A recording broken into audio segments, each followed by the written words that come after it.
you also need to take action, right? Because if you all spend your day dreaming, la, la, la, dream, dream, dream, amazing, but you're not getting anything. Power to Live More with Joe Dodds. Welcome to the Power to Live More podcast, all about productivity, organisation, well-being, energy and resilience.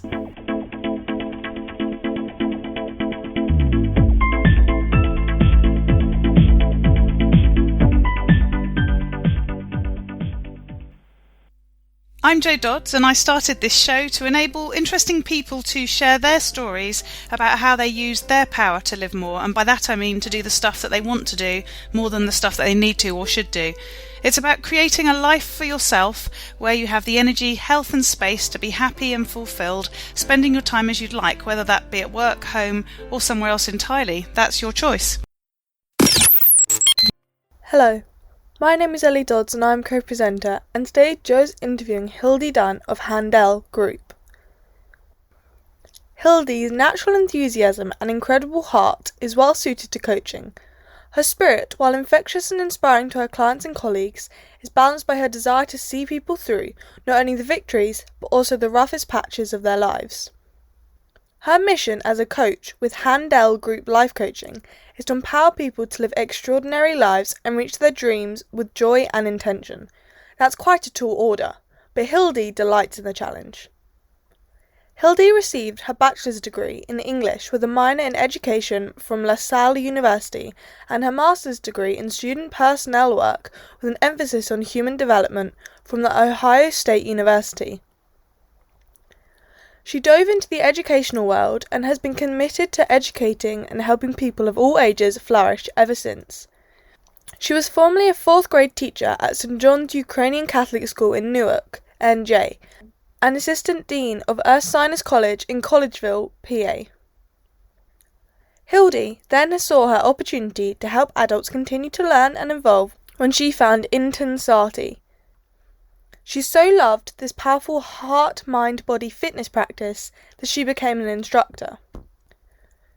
As an assistant program manager at Johnson & Johnson, she not only led Intensati classes, but also co-led their corporate wellness program. Hildie is also a practicing nutritional counsellor, educated at the Institute for Integrative Nutrition, and a certified personal trainer. She brings integrity and a unique knowledge of the body-mind connection to her clients. Hildie leads Handel Group events in the New York metro area, group telecourses, and she privately coaches clients. She is a mother of 3 young adults, and she lives with 1 bouncy chocolate Labrador and 1 little Shih Tzu in Bridgewater, New Jersey. Back to the studio. Today I'm interviewing Hildie Dunn of Handel Group. Welcome, Hildie. Lovely to meet you. I am honored and happy to be here with you. Lovely. So start by telling us who you are, what you do, and crucially, where you do it. So my name is Hildie Dunn. I am a life coach. I work for the Handel Group, which is a coaching company. And I love my job because I think I'm the luckiest person in the world. My job is to get people happy and proud. And so, what better job do you have than connecting with humans, really understanding them, and then helping them get themselves happy and proud? So I consider myself the luckiest person with a job that I love. Lovely. And where are you? Where do you do that from? So I live in New Jersey. And so in the States, I live in New Jersey. I just moved to right outside of New York City. I got remarried about 3 years ago. So now between my husband and I, we have 5 kids. So far, we have 3 grandbabies. We're like growing an entire, team of basketball teams, whatever, just growing a big family. Lovely. Very fun. Lovely.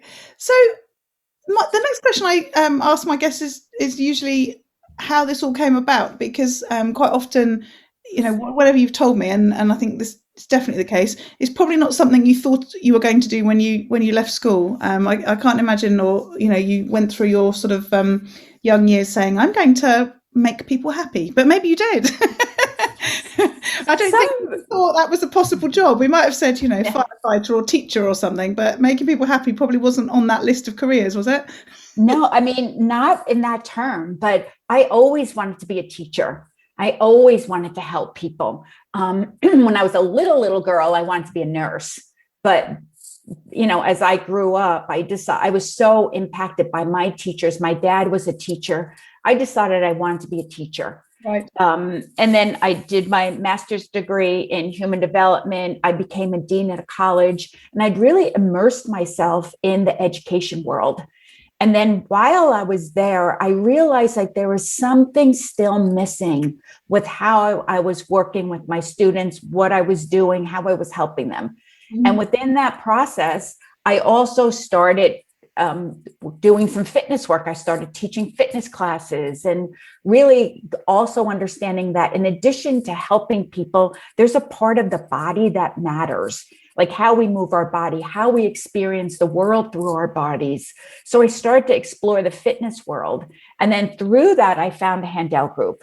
And that was like the aha of it all fitting together, like really helping people get proud, be happy, deal with the areas of their life versus just a few areas. Like when you're working with college kids, you deal with their social life, you deal with their learning environment, you deal with their career. But I began to understand, wow, this is the method that has you understand all the areas of your life and how they interconnect.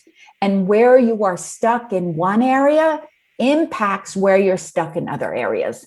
And where you are great in one area really points to where you are great or the skills you have in other areas too. Mm-hmm. So I found the method by myself. I was like, wow. And I started to do this work on myself. And that's when I said, this is it. This is how I really changed my life. And so I really want to pay it forward and help people change their lives. Yes. Yeah. Yeah. And before we came on, you were talking about how important that method and that structure is to you. We were mentioning that one of your colleagues, Marnie Neer, was on the show a few weeks ago. And you were saying what a sort of a group of quite different people you all are, but you're all working with the same structure, in effect, with the same method. Tell us why that's so important to you to have that method and what that method is in this case. Yeah, I love that because coming from the world of higher ed, I like being grounded in a method. And I like the fact that we are teaching something that's tried and true. We teach at MIT and Stanford and NYU. Like we've done this work through corporations and universities. So we've had a lot of, on the ground running training. And so this practice, it's a method, meaning we all have our own styles and flavors as coaches. Each one of us are a little bit different, but we're all grounded in the same method. And why I like that is because it's tried and true and proven. And it's not that I'm going, oh, wow, this is a new thing. Let me just pull this out of the air and try it. It is really a method that we have found that works. Yeah. And so for me, that gives me a sense of ease and comfort and structure in taking my clients through a process versus randomly, going willy-nilly. Mm-hmm. And am I right in thinking that you went through that process before you started then coaching other people with it? Oh, yes. In order to be a coach at Handel Group, you have to be walking the talk. So you have to go put yourself, I had a coach, I literally had to go through the method and deal with all areas of my life. And then to be a coach, you have to have all the areas handled because, you can't coach somebody on money if your money isn't a place you're proud of. You can't coach somebody, in body if you're not living your life through a body that you're proud of. So the other reason I really like this method is all of us are deeply immersed in it ourselves. Each week we have our own mastermind call where we do our own work on ourselves and we continue working the method, using the method, training ourselves with the method. So it makes coaching your clients, one, easier because I'm in it doing my work too. And then two, way more relatable because I've been there. I've had to look in the mirror and, tell myself the truth, or look in the mirror and change something that I, wasn't proud of or didn't want. So it really allows a sense of compassion and understanding. And like, I've done it, I'm with you. We're in the journey together, because I think humans, the gift of being human is like, we like to grow and evolve. So things happen, so when it came to finding love, I used the method, I found love. My dad got sick. I really had to dive into the method and have the conversations with him and, be with him when he passed away in a way that really had me get everything resolved, say everything I need to say, and really say goodbye in the most powerful, beautiful way. And then my mom got sick and I had to redo that again with my mom, but all from like taking the method and using it where I am in my life, because I think, if we're not up to a challenge, we're not inspiring ourselves. So, you get something, the game is going to be, do you know what? Can you say the dream? Can you create a dream? Can you figure out what's getting in your way? Can you take the right action? Oh, you get it. Now what? I'm going to create a new version of my dream, right? And then I'm going to find out what's getting in my way. I'm going to, play with it, evolve it, take the right action. Oh, next level of the dream. But I think for humans, that's what keeps us alive, is evolving and growing. And tell us a bit more about the method, because you're sort of, you seem like a very holistic coaching group with a holistic method that sort of covers all areas of people's lives. And I guess that's what a life coach would generally say. But some people who talk about life coaching, it seems quite generic or quite general, whereas you're talking about something that seems really specific, but specific across all areas. If those two things are different, they feel different to me. So what is the method, and how does it sort of touch all corners of people's lives? So basically, just starting from we teach people, first thing you have to do is to know where you're going, to write a dream, to like have your North Star for each of your 12 areas. So we take your life and we divide it into 12 areas. It's money, it's career, it's, body and health, it's love, just to name a few. Right. Spirituality. So we take your life and we divide it in 12 areas, and we start to have you look at those 12 areas and go, what's my dream? Like, where do I want to be a year from now? What do I want to create for myself? And then we actually have you write that down, like create a dream for yourself, write it down. So you have something in written form that you can like hear and see and use as your guidepost to where you're going. So, and for some people, that's not easy. We've been taught to either say something that somebody else wants us to say something that we think we should say our dream should be, but really being able to stop and think about what really would make me happy. What is my dream a year from now?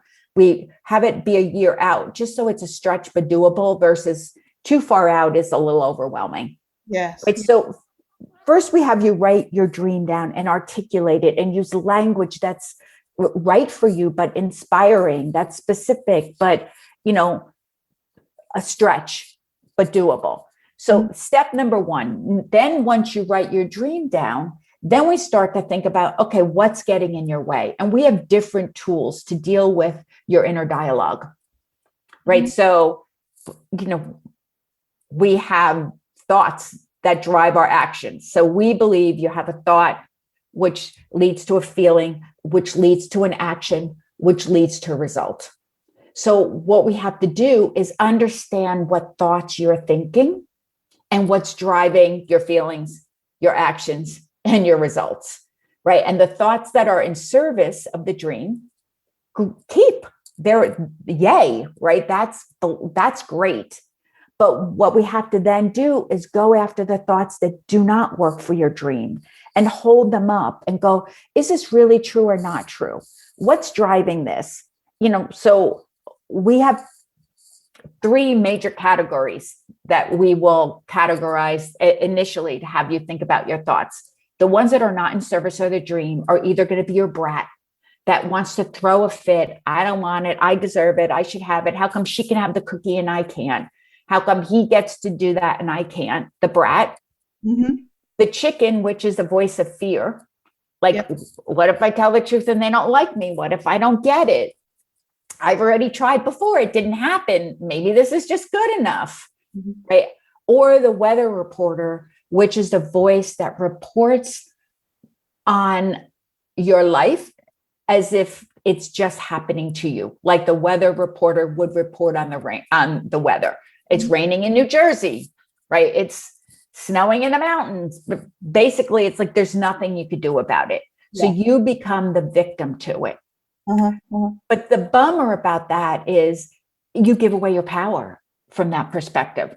So when I say I had no choice, I just had to eat the cookie. When I get mad at people, I just hang up on them. Like it's the voice that gives away your power.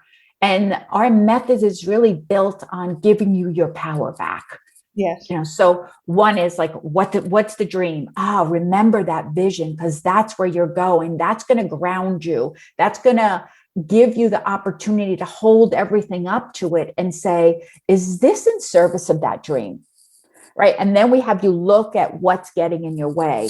A lot of it is your thoughts, which drive your way of experiencing the world. Uh-huh. So once we go look at those thoughts and we go brat, chicken, weather reporter, then we could go deeper, right? The next layer deeper is like we have personality traits that also impact our thoughts, but we deal with that whole inner dialogue piece and understand what's driving you, what you want to be driving you, right? And then the third piece is the action. So you also need to take action, right? Because if you all spend your day dreaming, dream, amazing, but you're not getting anything. You could spend all your day in just noticing your thoughts, reflecting, great, but still not getting anywhere. So we believe you need all 3 pieces: the dream, the understanding what's going on in your head, what's getting in your way, and taking action. So that means specifically saying what you will do and when you will do it and holding yourself to that. Mm-hmm. Because that's the third piece of the triangle, is taking the right action. Yeah. Yeah.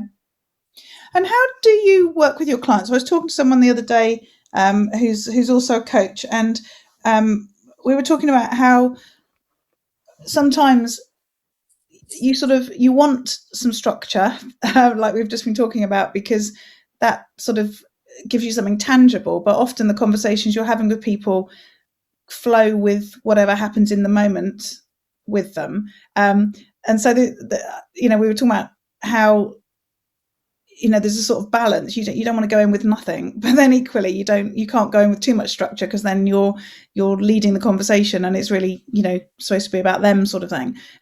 What does what you've just said look like in terms of how you work with people? There's clearly some structure, but presumably you've got to have that flexibility as well. So, what frequency do you talk to people? What do those sessions look like? How do they stay accountable? All that sort of thing. Oh, that's a good question.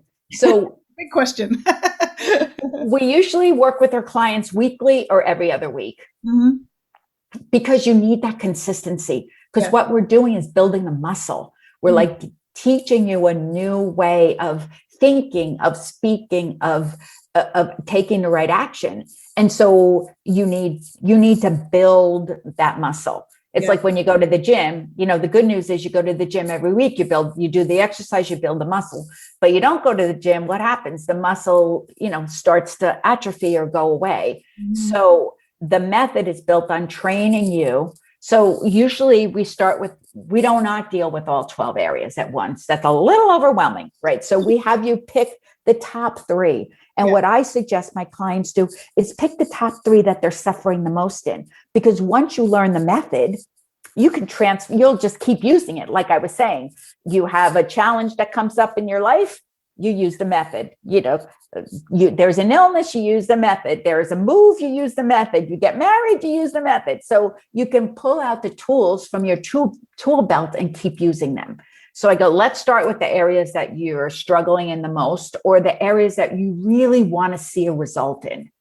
Right. So that's, pick the top couple areas. And then first, I always start with working from the dream, right? Because if you don't know where you're going, you could get lost. If you don't know where you're going, you lose focus. Mm-hmm. Mm-hmm. And then from there, depending on the client, like my job is to listen. And first of all, my job is to fight for your dream, sometimes even more than you're fighting for your dream. So I have to be clear on what that dream is, because it's not about what I think your dream is. It's really getting you to articulate and to get clear on what your dream is, because now I know what I'm fighting for. Uh-huh. And then from once I'm clear on that, then I will always go back to holding your dream up for you and showing you, okay, here's where we're going. Remember where we're going, because when we get scared or we get bratty or we want to give away our power, when we're reminded of that dream, that really does help. Mm-hmm. So, once I am clear myself on what the dream is, so I'm fighting for the right cause, then we go into, okay, so let's start to take actions, and then let's start to hear what the inner dialogue is when you don't, right? Because most of the time, everything sounds good until it's time for the rubber to meet the road. And then we're like, maybe not today. Maybe it's raining. I shouldn't go to the gym. Maybe I shouldn't have that conversation with my boss because it's a Wednesday. Maybe I should wait till a Friday. Maybe I should wait till a Monday. Yeah. Right. So then we begin to go back and forth between taking action and then what's getting in your way of that action. Yes. Yeah. Yeah. And how long is your process? And I guess you could work with people for the rest of their lives, but you must have a minimum that you think you need to work with people for it to be worthwhile. Yeah, we say at least 12-hour-long sessions to begin to make some progress in your top areas.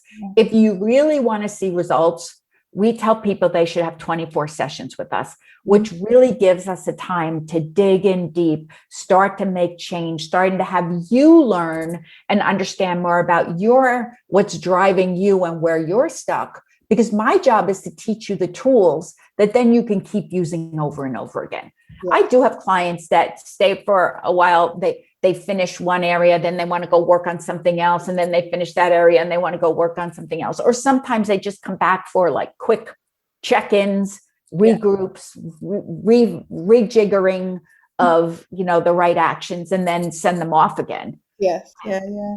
And so that's the shape of how you work with people. What does that mean for you in terms of what your days look like and how you organize yourself and how you make sure that you show up when you need to, but also get other stuff done that you need to get done? Yeah. And I live by my calendar, because my calendar is my truing up of what I think I could do, what I actually do, and what I care about. Right. So first thing I do is now, after a while, it gets to be a little bit of a routine. You get good at it, but I make sure that my calendar has the things on it that matter most to me. Because if you're anything like me, I'm like, I put the things in that might be easy. I put the things in I think I should do. And then lo and behold, like I don't have time to do I didn't have time to do the things that I really cared about doing. So it forces me to stop and look at my calendar and go, at the end of the day, what would have me lay my head down and be really proud of myself?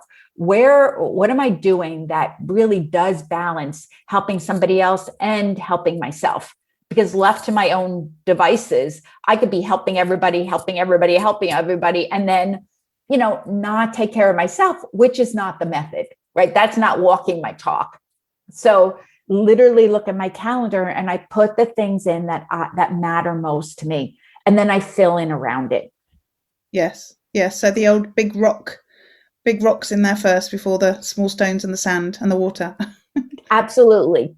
Big rocks and what is it? Swallowing the frog first, doing what you care about first, versus putting it off. Because every time you put something off, it grows exponentially in your head, meaning it gets a little bigger and gets a little bigger. So I was supposed to write a blog one time, and I like put it off and then moved it and then moved it and then moved it. And by the time I started to write this blog, I'm like, I can't write the blog. It just got so big until I sat down, and lo and behold, in like 20 minutes, the blog was written.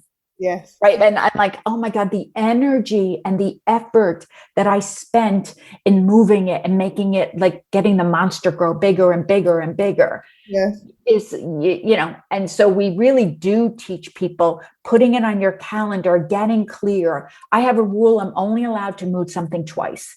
So I have the blog on my calendar. Somebody needs something comes up. Whoop, I could slide it over. Right. But after twice, I'm not allowed to move it, because then it starts to grow exponentially. Yes. And then I got to get a little smart with myself. Like, where am I being a chicken? Where am I being a brat? Where am I acting like there's nothing I could do? Somebody needs me, versus really putting the stake in the ground for what I care about, or tell the truth about it. Like, I don't really want to write the blog, but right. Like, fair. But then telling the truth really does free you up to do what you care about most. Yes. And do you set yourself consequences for those, or is it just you never move things more than twice? Oh, we have to, I have built them. There is a natural consequence that happens, right? So for most people, the things that we feel the natural consequence to, we wake up to and do right away.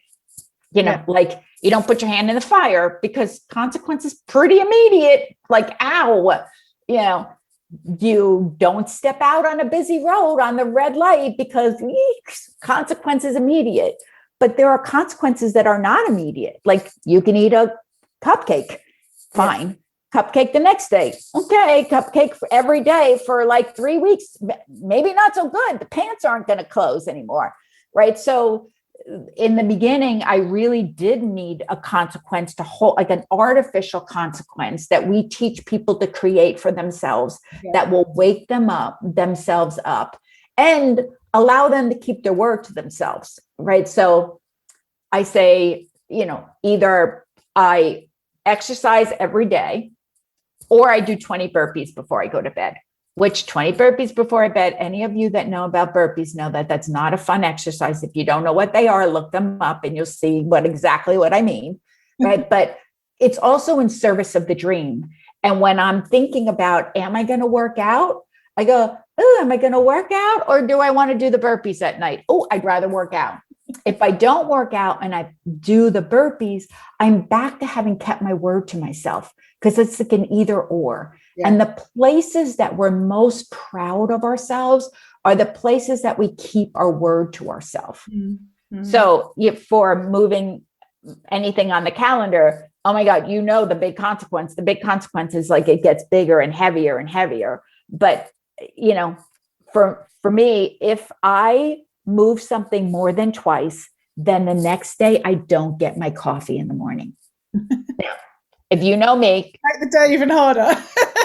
I'm like, do it or not have coffee. Oh, I'm doing it. Right. But I can have tea, but I can't have my coffee. But it really does hold me from a much bigger suffering called like the stress and, the anxiety of not doing something. Yeah. So that is such a quick, easy. I'm like, go to move it a third time.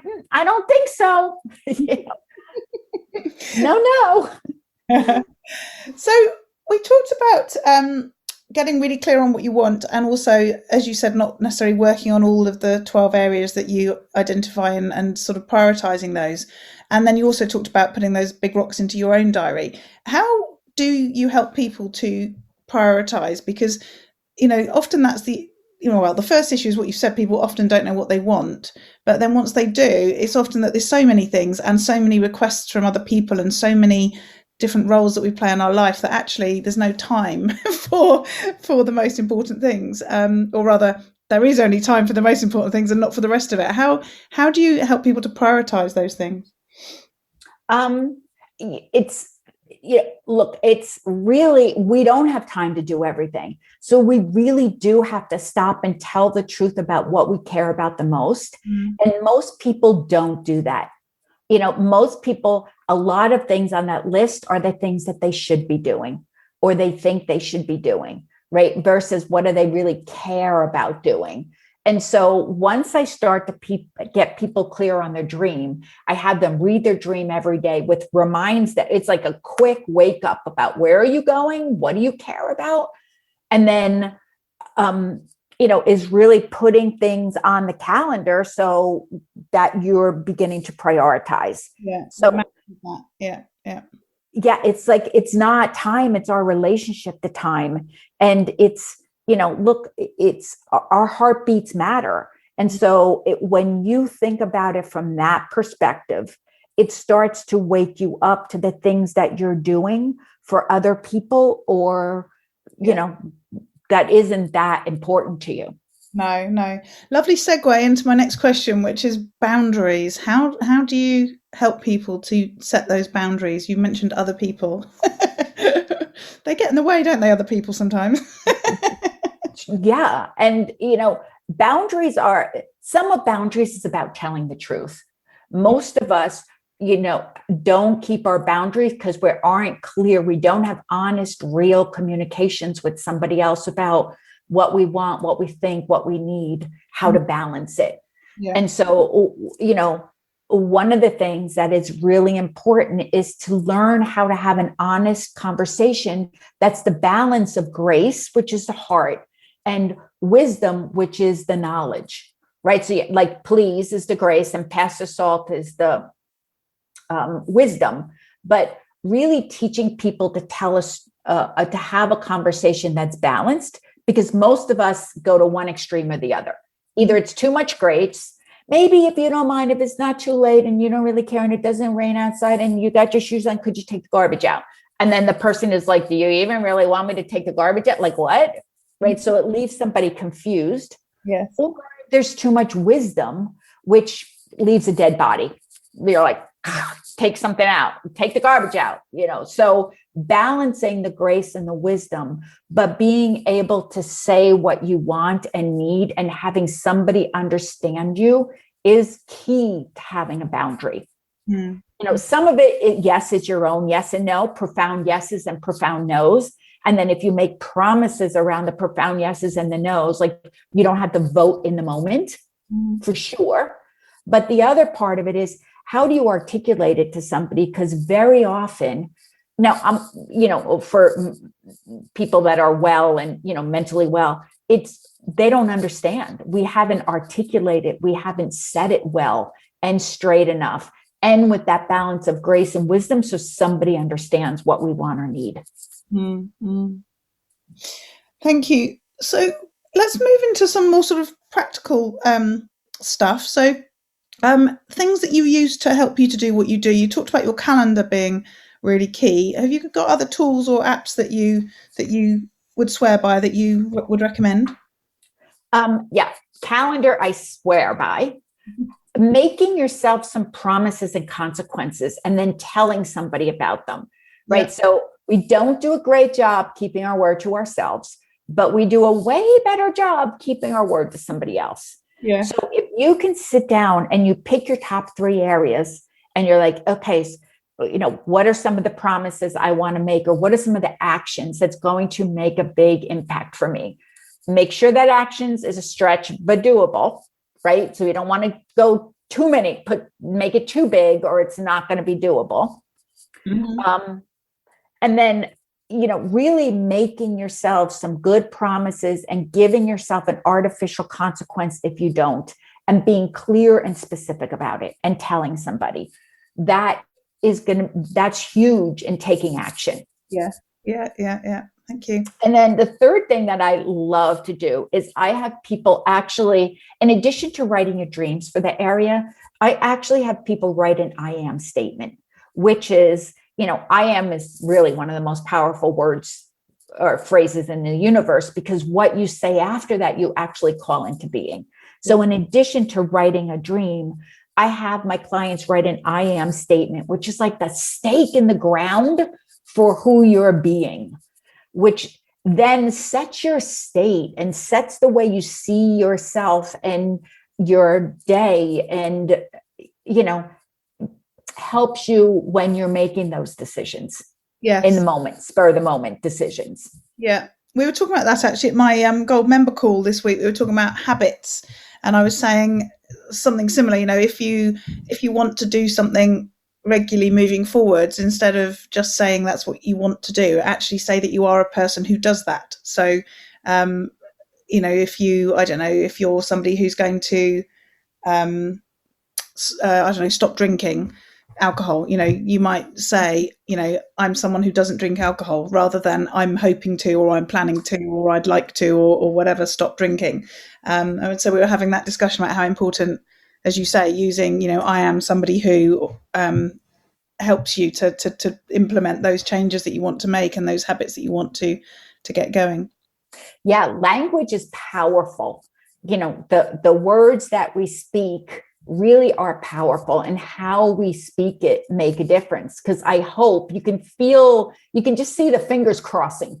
I hope, which is like not something I'd really want to bet on happening if someone says I hope versus I am, right? Yeah. And then it forces you. You can't just write I am. You have to actually pick the things that matter most to you and use the language that's going to inspire you versus language that somebody else likes. So it is really personal, and it has you stop and think about how you want to show up and, how you want to be in the world.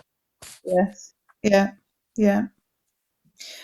And so, again, thinking practical from your perspective, what about yourself and keeping energized for what you do, keeping healthy and looking after yourself? It's one of the things I talk about in my 5 fundamentals, how important self-care is. You've mentioned exercise in some of your examples earlier. What do you do to make sure that you've got enough energy for everything you need to do? I bookend my days. So I start and I end with 2 rituals that make a difference for me. So I get up in the morning, and then, I pray, I meditate, I write what we call a daily design. So I literally write my day as if it already happened. And it forces me to think about my day and think about how I would like my day to end. So it's written in the past tense as if it's already done, as I'm like tricking my mind into seeing it has happened. And it also was like reminding me about what I care about the most. So it could be like, my emails are at 0 and all are heard and loved, right? It could be, I was a powerful leader and people saw the light, through what I did. I am a light bringer and my joy is infectious. I made people laugh. So however, whatever is important to you, but you think about your day and you write it as if it's already done. So I do that in the morning, and then I move my body. I do I go for a walk, I work out, I do something. So that's my morning bookend. I pray, I meditate, I write my daily design, and I move my body. And then that really sets me for my day. I don't do my emails first. Used to be, I would do my emails, and then halfway through the emails, I go, oh, I didn't write my daily design, which messes up your energy. I literally sit, and the first thing I do is go, how do I want this day to end? Meaning, how do I want to live into my day? What do I care about the most today? How do I want to show up today? Mm-hmm. And then at the end of the day, it's, simpler. I do some version of a bath, a wind down, like a gentle water for me is, makes a difference. Yeah. And then again, I look at my day and I evaluate how I did in my daily design. Did I keep it? Did I not? What did I learn? What are my prouds for the day? And then I end by praying and meditating, really locking in a version of a manifesting that I go to sleep, with the last thing I thought about being something that I want to create.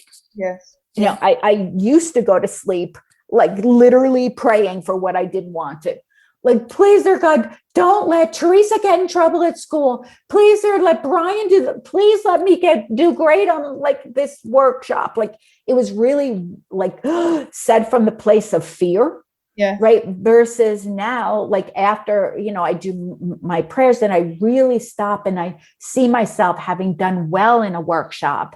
I see myself celebrating with my family at a table.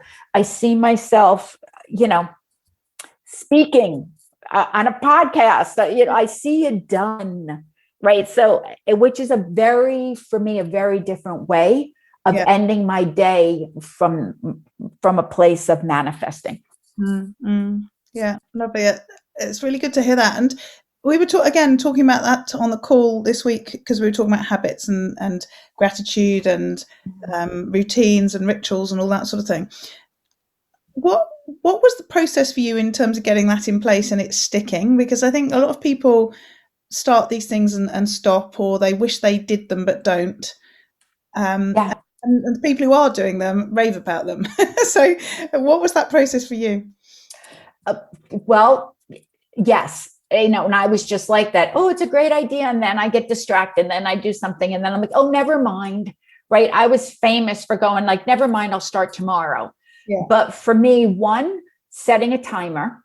So once I got up and I brushed my teeth, I had my alarm set. Once I got up and then I had my alarm go off, which is like, reminder. Otherwise, you take the dog out and then, you see something else and then you blah, blah, blah. And before you know it, it's 9 o'clock in time for your first call. Yeah. Right. So I set the timer, but then I also made a promise of like, in the beginning, if I don't do it, I have to do it before I get my coffee. I can have my coffee, but I just have to pray and meditate and, write my daily design before my coffee. And so just having to do that first, like I'd want my coffee. I'd go like, oh, let me turn on the coffee thing and let me go do this. It's not that long to pray, to meditate, to write your daily design, but it really started to have me take the right action first. Yeah. Yeah. To now, it's weird when I don't, right? Yeah. But it just shows you building in that muscle and starting simple. Like it was just in the beginning, it was like a 3-minute meditation. That was all. And it was writing a quick daily design, which you could do in a couple of minutes. Yes. Right. So you would hit the coffee to start to heat it up, right? And sit down and do it and then come back for it. Like it was a doable. I made it doable. Yes. Yeah. Thank you. That was really helpful. And what about learning and improving yourself? I mean, you're an academic. I guess that comes naturally to you. But what sort of processes and routines do you have in place to ensure that you keep doing that?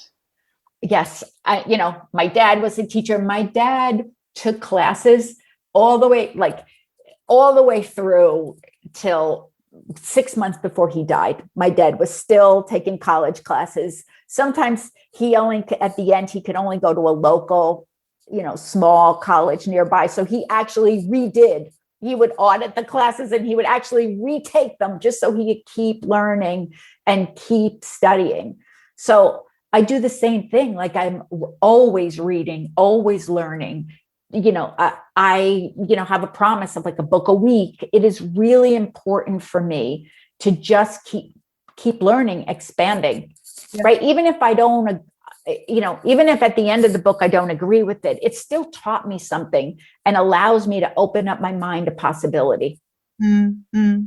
So I love just hearing other people and, experiencing new things. Yeah. Lovely. Thank you. So last couple of questions. Firstly, what about those days where it all goes horribly wrong? Or does it not? Now you've got all these routines and plans. I think, look, there's welcome to humanness, right? Like we can plan and then sometimes it doesn't happen. So first thing is compassion. If you can't forgive yourself, that is key. Shame and embarrassment has us really want to hide. And the more we hide, the more we keep something around. So step number 1 is, compassion and be able to laugh at yourself. If you can't laugh at it, then you're right back to shame and embarrassment. And, so one, it's have a little compassion for yourself and the humanness and what doesn't work. And then you just my big thing is, rather than take myself out, I just say, what did I learn from this? Sometimes it's like, oh, I learned I need a bigger consequence, right? Then I'm like, oh, maybe it's time to bring in the coffee consequence, right? And then sometimes it's just the gentleness of, that was too much.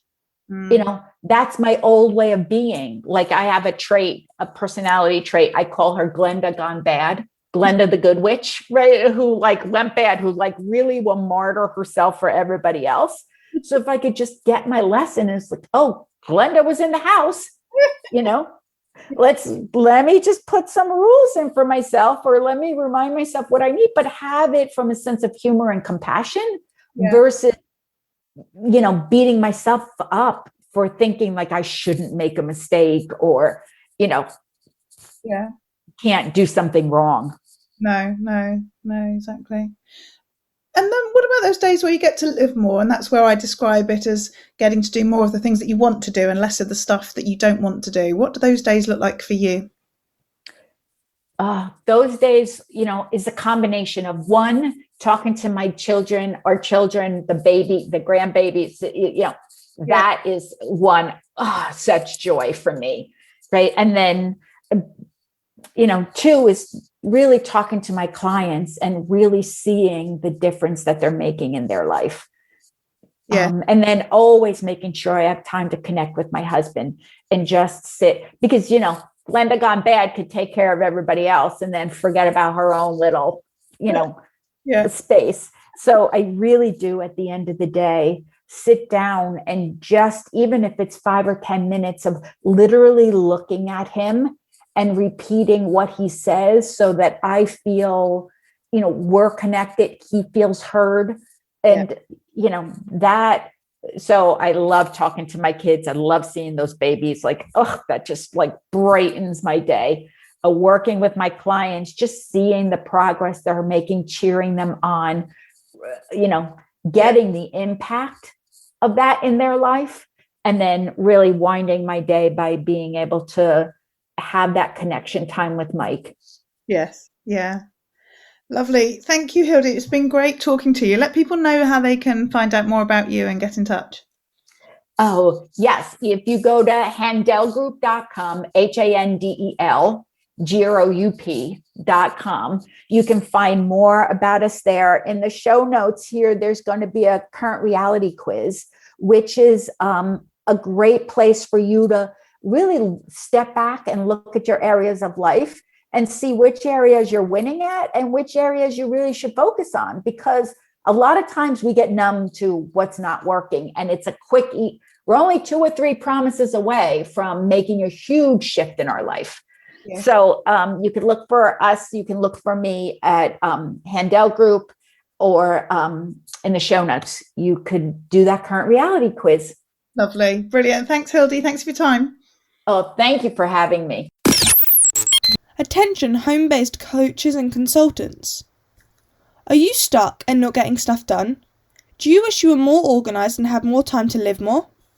Consider joining the Power to Live More Calm Gold membership to support you in running your home-based coaching or consulting business. You get access to our supportive community, including weekly Zoom calls, accountability, learning materials teaching you online marketing, audience building, income generating, and all sorts of other things you need to run your home-based business with ease, along with materials like templates, checklists, and planners to keep you motivated, organised, and productive. It's time to join the Power to Live More Calm Gold membership. Use the code MY1TRIAL to get the first month for £1, and then it's just £37 a month after that, with no obligation to stick around. You can cancel any time. All this information is available in the show notes if you go to your app that you're listening to this on, or go to the website powertolivemore.com/221. And this week in our back to school challenge, or gentle challenge, we've been focusing on file management. So on Monday we were looking at organising your files into a hierarchy of folders to make sure that you can easily find things. On Tuesday we talked about organising your desktop and getting rid of all those shortcuts that you don't use that are just cluttering up your desktop, a bit like your physical desktop, but obviously on your computer.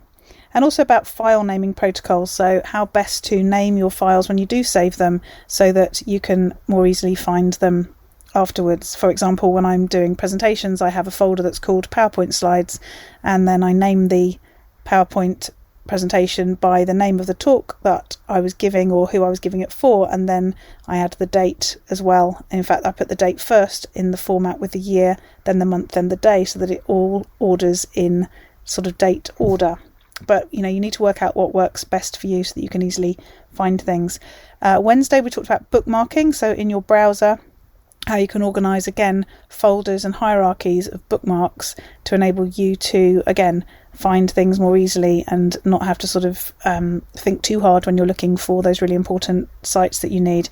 And I talked about how in Chrome I have folders for things like, for example, when I'm doing all my website admin for my members and for me, I have all of those website pages in one folder as a bookmark.